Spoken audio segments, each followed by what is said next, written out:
ఏందన్నా ఇది నయీం సినిమాకి సంబంధించిన వార్తనా? అరే జర మా సత్యాన్ని కంట్ల పడకుండా చూడుండ్రన్నా, మీకు పుణ్యం ఉంటది. లేకుంటే మళ్ళీ ఏజం కట్టుకొచ్చి నాకే దమ్కెళ్ళిస్తాడు. ఆ బట్టలు, ఆ తుపాకులు, ఆ ఇగ్గులు ఏ డ్రామా కంపెనీలకు వెళ్ళా తీసుకొస్తాడు. మా అక్క ఏమంటుందని చెప్పేస్తాడు.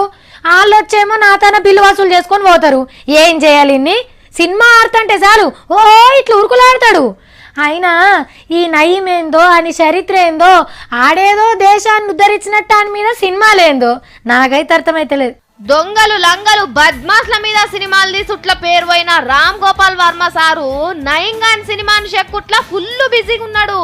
ఫస్ట్ ఏమో ఇగో గిట్ల నెత్తురు మడుగులా రామ్ గోపాల్ వర్మ తీసిన నయీం అని పేర్లు పడతాయి.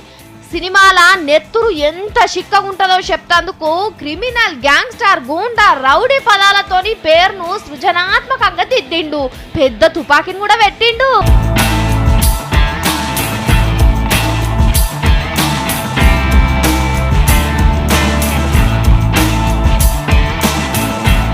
మస్తున్నదిలే పాట. మేం బొమ్మలే చూపిస్తానే గిట్లున్నది కదా. ఇక వర్మ సారు కత్తులు, కటార్లు, తుపాకులు, తూటాలు, బాంబులు, గీంబులే చూపిస్తే అద్రిపోతది. మాటలు అయిపోయినాయి, పాటలు అయిపోయినాయి.